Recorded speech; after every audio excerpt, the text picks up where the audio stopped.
আমি আমার সুমন আহমেদ উত্তরখান কলেজের স্কুলের পক্ষ থেকে দশম শ্রেণীর শিক্ষার্থী বন্ধুদের শুভেচ্ছা জানাচ্ছি। আমি আজ ক্লাস নিব হিসাব বিজ্ঞানের চতুর্থ অধ্যায় মূলধন ও মুনাফা জাতীয় লেনদেন। যাই হোক, আমরা মূলধন মুনাফা জাতীয় লেনদেন সম্পর্কে আলোচনা করার আগে মূলধন মুনাফা জাতীয় লেনদেনের সংজ্ঞা সম্পর্কে জানব। দেখো, ফার্স্টে দেখো মূলধন জাতীয় লেনদেন কি আমাদের জানতে হবে। মূলধন জাতীয় লেনদেন হচ্ছে যে সকল লেনদেন দীর্ঘমেয়াদী, 1 বছরের অধিক সুবিধা পাওয়া যায়, টাকার পরিমাণটা অপেক্ষাকৃত একটু বড় থাকে এবং এই লেনদেনটা নিয়মিত হয় না। এটা হচ্ছে অনিয়মিত লেনদেন, এই জন্য এই লেনদেনকে বলা হয় মূলধন জাতীয় লেনদেন। মূলধন জাতীয় লেনদেনের আবার কয়েকটা ভাগ আছে, সে কয়েকটা ভাগ আমি পৃথকভাবে আলোচনা করব। দেখো,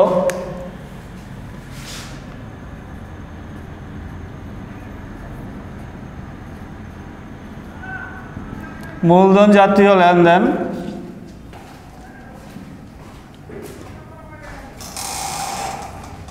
মূলধন জাতীয় লেনদেন দেখো, ফার্স্টে দেখো মূলধন জাতীয় প্রাপ্তি। মূলধন জাতীয় প্রাপ্তি,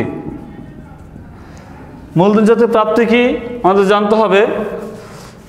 ব্যবসা প্রতিষ্ঠান দীর্ঘ সময়ের উদ্দেশ্যে যে খাত থেকে টাকাগুলা বা তহবিল সংগ্রহের উদ্দেশ্যে সংগ্রহ করে ওই পরিমাণগুলোকেই মূলধন জাতীয় প্রাপ্তি বলা হয়। দেখো, মূলধন জাতীয় প্রাপ্তি সাধারণত আমরা জানি 3টা। দেখো, আমাদের নবম দশম শ্রেণীর বইতে সাধারণত তিনটাই থাকে, সাধারণত 3টাই হলে এনাফ। দেখো, 1 নম্বর হচ্ছে মূলধন, তারপরে দেখো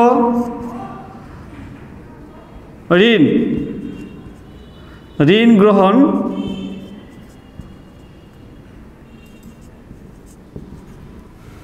তারপর হচ্ছে কোনো স্থায়ী সম্পত্তি বিক্রয়, স্থায়ী সম্পত্তি বিক্রয়। সাধারণত তোমাদের এই 3টা যদি মাথায় রাখতে পারো তাহলে মূলধন জাতীয় প্রাপ্তি অ্যান্সার করতে পারবা। আবার বলি, মূলধন জাতীয় প্রাপ্তি সাধারণত এই 3টাই তোমাদের জন্য যথেষ্ট। মূলধন বলতে কি? মূলধন তুমি যখন ব্যবসা শুরু করবা, শুরুতে ব্যবসা প্রতিষ্ঠানে যে মূলধনটা বিনিয়োগ করবা ওটাই কিন্তু মূলধন। তারপর থেকে ঋণ গ্রহণ বলতে বন্ধুক ঋণ, ব্যাংক থেকে ঋণ গ্রহণ করতে পারো বা কোনো বন্ধু বা কারো কাছ থেকে যে কোনো খাত থেকে ঋণ গ্রহণ করলে মূলধন জাতীয় প্রাপ্তি। স্থায়ী সম্পত্তি বিক্রয়, ব্যবসা প্রতিষ্ঠানের যদি কোনো স্থায়ী সম্পত্তি থাকে ওটা বিক্রি করে প্রতিষ্ঠান তহবিল সংগ্রহ করে। তো এই 3টা খাত থেকে যে টাকাগুলো সংগ্রহ হবে ওটাকে বলা হয় মূলধন জাতীয় প্রাপ্তি। মূলধন জাতীয় প্রাপ্তি। দেখো, তারপরে দেখো মূলধন জাতীয় আয়। মূলধন জাতীয় আয়,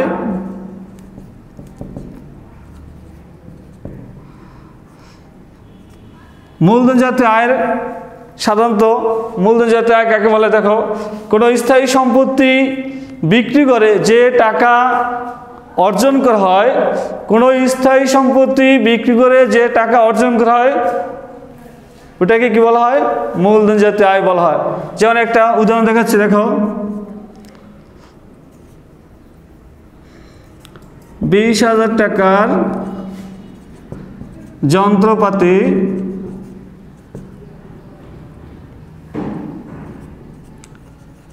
$22,000 টাকায় বিক্রয়। দেখো, 20,000 টাকার যন্ত্রপাতি 22,000 টাকায় বিক্রি করা হয়েছে। যন্ত্রপাতি একটা স্থায়ী সম্পত্তি। তোমার 20,000 টাকার যন্ত্রপাতি তুমি মার্কেটে বিক্রি করছো কত? 22,000 টাকা। তাহলে তোমার এখানে লাভ হয়েছে কত? দেখো তো, 2টা পার্থক্য হচ্ছে কত? 2,000 টাকা। এই 2,000 টাকায় মূলধন জাতীয় আয়। মূলধন জাতীয় আয়। আমরা আরেকটা জিনিস খেয়াল করো, আর একটু ব্যাকে আসি। মূলধন জাতীয় প্রাপ্তি। দেখো, মূলধন জাতীয় প্রাপ্তির সাথে মূলধন জাতীয় আয়ের কিছুটা মিল আছে। দেখো, আমি 20,000 টাকার সম্পদ 22,000 টাকায় বিক্রি করেছি। এই 22,000 টাকা কিন্তু মূলধন জাতীয় প্রাপ্তি। এই 22,000 টাকা কি? মূলধন জাতীয় প্রাপ্তি। মানে যত টাকা কোনো সম্পত্তি বিক্রি করবা ওই সম্পূর্ণ টাকাটাই মূলধন জাতীয় প্রাপ্তি। আর মূলধন জাতীয় প্রাপ্তির কিছু অংশটা হচ্ছে কি? মূলধন জাতীয় আয়। মূলধন জাতীয় আয় তার মানে কি? মূলধন জাতীয় একটা অংশ হচ্ছে মূলধন জাতীয় আয়। বুঝতে পারছো? আবার বলি, দেখো একটা উদাহরণ দিই। যেমন 10,000 টাকার আসবাবপত্র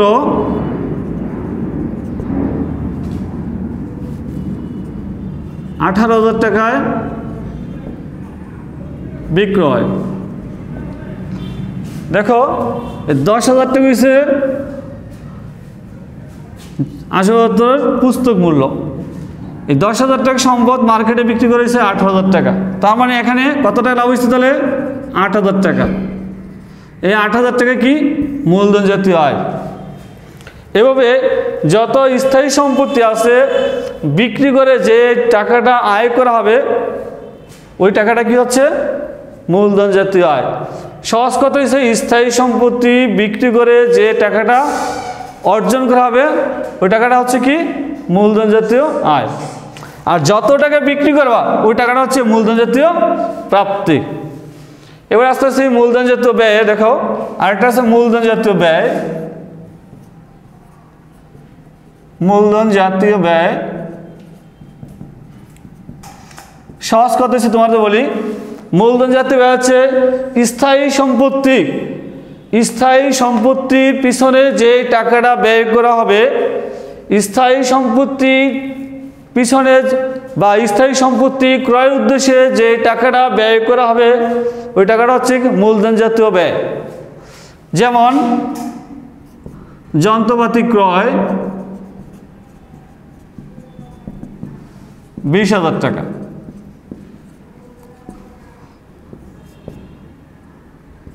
আসবাবপত্র ক্রয় 1,00,000 টাকা।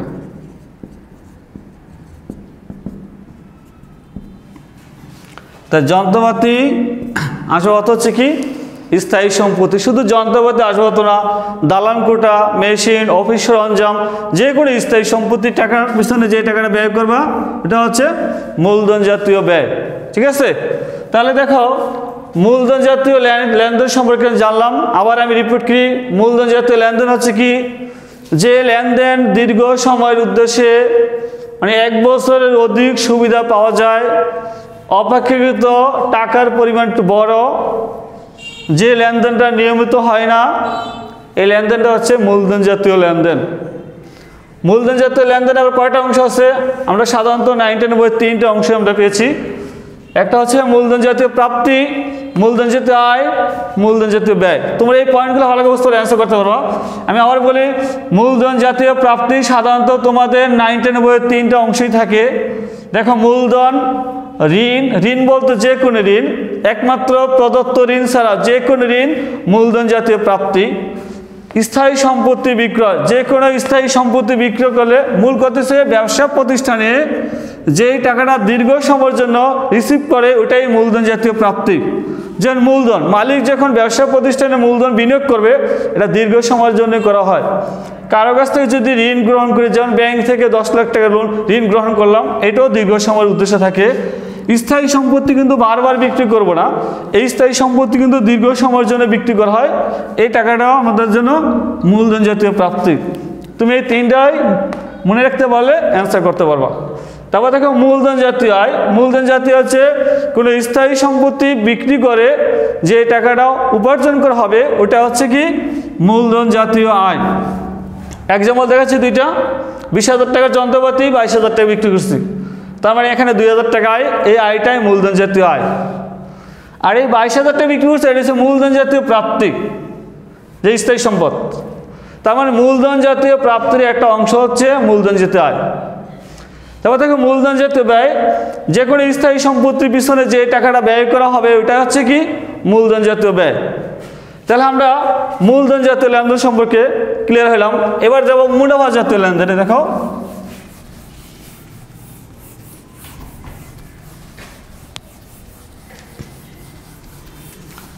এবার আসো মুনাফা জাতীয় লেনদেন।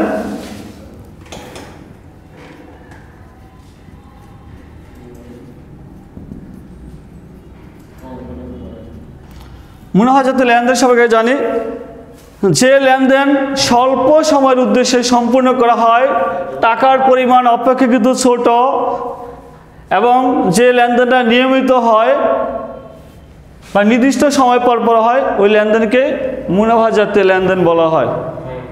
যেমন একটা উদাহরণ দেয়, বেতন প্রদান। বেতন প্রদান, বেতন প্রদান 5,000 টাকা।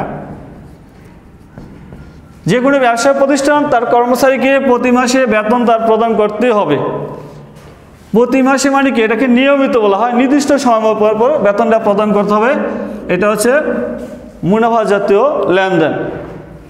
সহজ কথা হচ্ছে, মুনাফা জাতীয় লেনদেনের উদ্দেশ্য হচ্ছে স্বল্প সময়ের জন্য। তো মুনাফা জাতীয় লেনদেনের মধ্যে এবার কিছু ভাগ আছে, যেমন মুনাফা জাতীয় প্রাপ্তি ও আয়।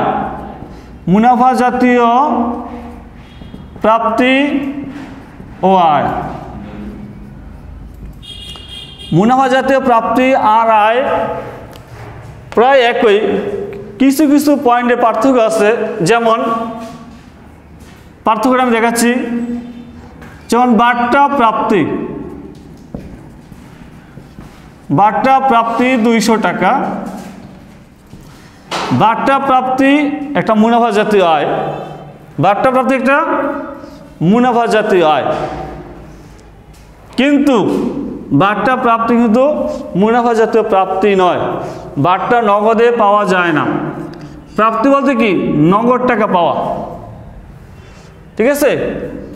বার্তা প্রাপ্তি শুধু বার্তার ক্ষেত্রে না, যেমন বিগত বছরের যদি কোনো পয়েন্ট থাকে, বিগত বছরের বকেয়া ভাড়া প্রাপ্তি।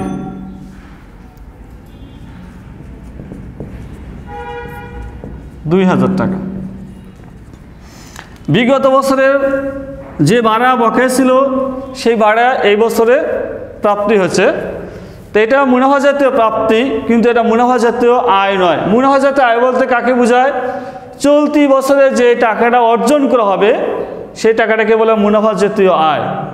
কিন্তু মুনাফা জাতীয় প্রাপ্তির মধ্যে চলতি বছর থাকতে পারে, বিগত বছর থাকতে পারে, বা আগামী বছর থাকতে পারে, ওটা মুনাফা জাতীয় প্রাপ্তি। কিন্তু মুনাফা জাতীয় আয়ে শুধু চলতি বছরটা আসবে। তাহলে বিগত বছরের কোনো আয় ব্যয় থাকলে সেটা মুনাফা জাতীয় প্রাপ্তি প্রদান হতে পারে, কিন্তু মুনাফা জাতীয় প্রাপ্তি হবে, কিন্তু মুনাফা জাতীয় আয় হবে না। যেমন বার্তা প্রাপ্তি, এটা কিন্তু চলতি বছর পেয়েছি, কিন্তু এটা কিন্তু আয়।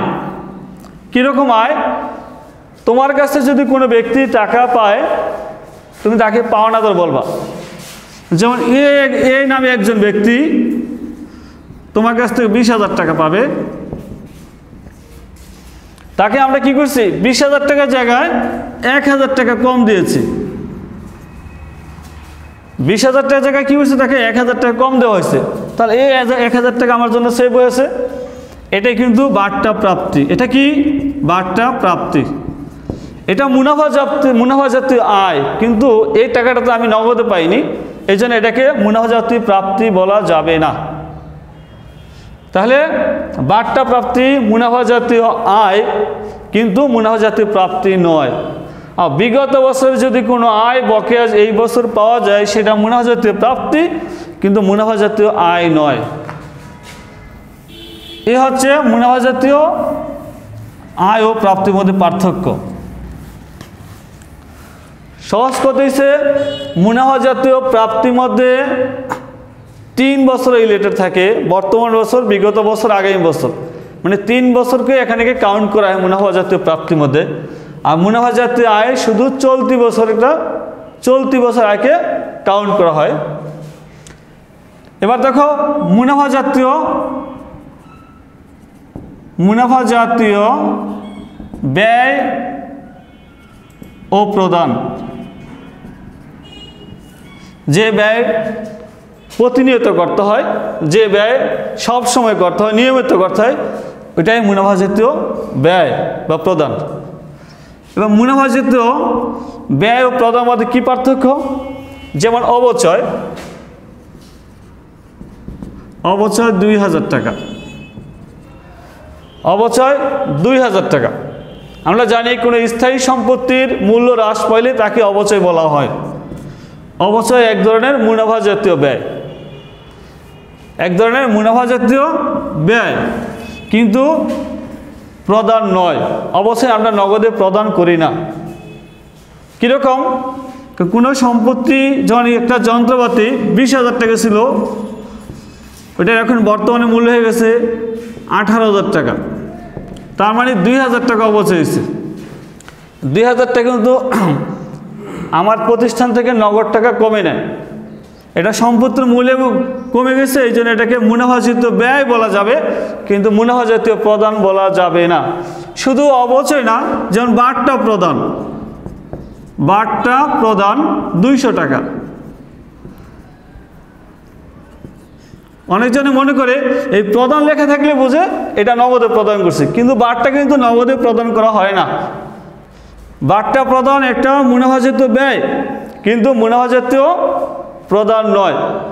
কারণ বার্তা আমরা প্রদান করি সাধারণত দেনাদারকে, যার কাছে আমরা টাকা পাবো তাকে দেনাদার বলবো, তাকে আমরা যেই টাকাটা মওকুফ করে দিব সেই টাকাটা হচ্ছে বার্তা। সেই টাকাটা আমি তাকে নগদে প্রদান করিনি, তার কাছ থেকে আমি কিছু টাকা কম নিয়েছি, এই জন্য আমার জন্য এটা ব্যয় হয়েছে, এই জন্য এটাকে বলে মুনাফা জাতীয় ব্যয়, কিন্তু মুনাফা জাতীয় প্রদান বলা যাবে না। যাই হোক, আজকে তোমাদের এই পর্যন্ত থাক, আগামী ক্লাসে বাকি বিস্তারিত আলোচনা করব।